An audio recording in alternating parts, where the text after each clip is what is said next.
So I'm just going to finish up, Maryke, with a couple of sort of exercises, which you can try, which I know you. So show me an exercise that you do, Maryke. You go, I go.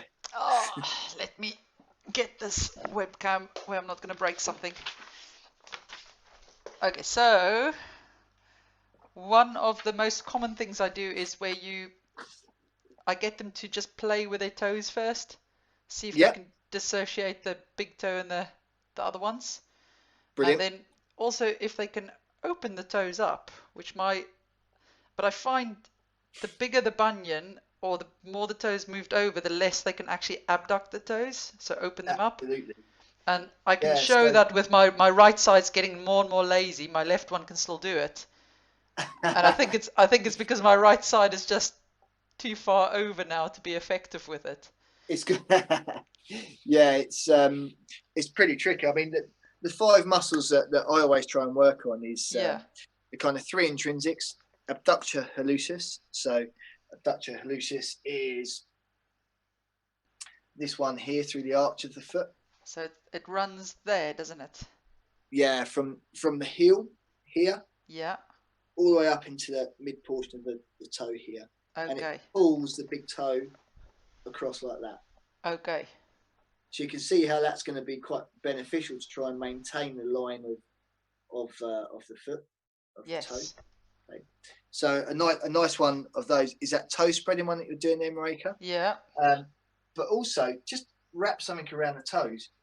So you can go, and buy something pretty Gucci like this. Can you see that on the screen? Kind of a little bit. Is it like a band? It's a bit of TheraBand around each toe and put them against each other, Okay. That works really nicely, really nicely. Probably a yellow TheraBand is yellow to green is absolutely perfect. So if you've got yellow or green TheraBand, that's spot on. Or just an elastic band. I was about to say, I think mine's probably at the point where normal money bands will work. Yeah, that'd be mustard. That really would. That'd be spot on. So that's a really nice little exercise to do. Obviously, another sort of intrinsic. Daisy, let's just go up under there. The sort of other intrinsics that we want to be looking at is flexor hallucis brevis. So putting that in English. So I've got that little chap we were talking about earlier. This little short one here. The one right under the. Kind of under the foot, isn't it? Yes. Yeah. So am I right in saying that's this exercise where you kind of? Yeah, perfect. Do you know what I do for that, Maryke? I get a nice long length of yellow TheraBand. Okay. On a carpet. Yes. So there's a bit of resistance, and get them to pull it along the floor using their toe. Okay. Yeah, that's quite hard work because I've tried that in the past. Because it's not going to really slide, is it? So that'll be quite good strength exercise then. It is good, yeah. And then if you've got like little kitchen weights, you can get those little really small kitchen weights like 0.5 grams, stuff like that. Just add those, and that's kind of your progression. It's quite a nice way of doing it. So that's a really nice way of kind of strengthening that muscle there. Put a mobile phone on there. A mobile phone, yeah. Pretty good, Maryke. Well, that's a slidey floor, so it doesn't count. Is that a slidey floor? Yeah. It is a slidey floor. Doesn't count. I was impressed for a second. Okay. And just taking hold of your foot and straightening that toe. So pulling up on the big toe. Okay. Like so. And then just pulling it back into alignment. Okay. And just giving it a little twist as well. That works really nicely. And again, all we're doing is just releasing some of the tension on that joint capsule. Okay. So we're stretching the inside that's getting tight and shortened. Yeah, you got it. So that it can come back into that position. Yeah. Okay. And I quite like a little golf ball as well, just directly in underneath the back of the toe here. Mm-hmm. Just that nice small sort of surface area, pushing up under there. Mm-hmm. Really nice way of stretching those sort of intrinsic muscles out as well. Excellent. So you just roll on that then? We just roll them out there as well. So I think we spoke a little bit about the element of pronation that's involved when you get this deformity, the sort of bunion deformity. So the two sort of big extrinsic muscles that we want to look at is tibialis posterior. Yeah. And anterior. So just going to come out of that app onto a little bit more of a global one. Okay, so as you can see on here, this is tibialis anterior. Comes down the front of your shin. Can you see that on the telly there, Maryke? Is that? Not really. But okay. if I showed it on my leg, am I right? Yeah, if you got a pen, can you draw on your leg? Well, I'm not going to draw on my leg, but I'll point. Okay. Am I right in saying, okay, we're looking for tib ant. So if you've got your shin bone and you move to the side, it's kind of from there.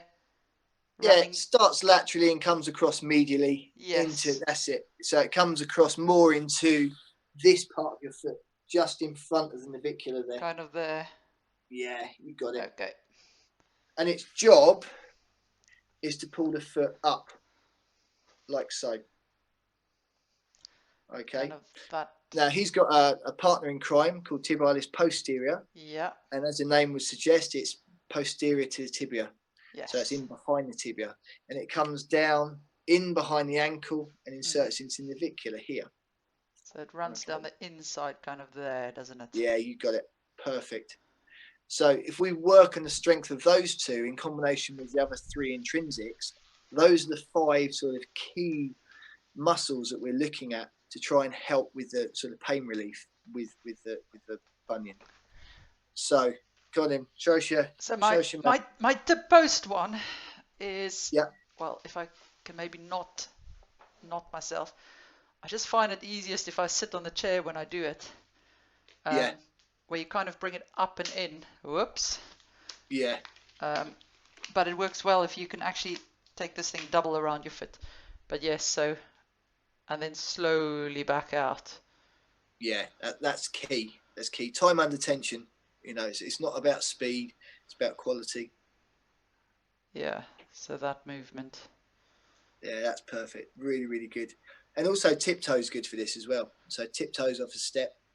Okay, so you're on the step, and then when you get to the bottom, do you let your foot roll in then a little bit?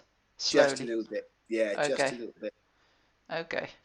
And again, it's that kind of 1 second up, but 4 seconds down, nice and slowly, time under tension.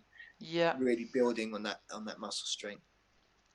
And then I guess I know the tib ant that you always give out because you've given it to me, and I have to admit that I may not have been doing them so often.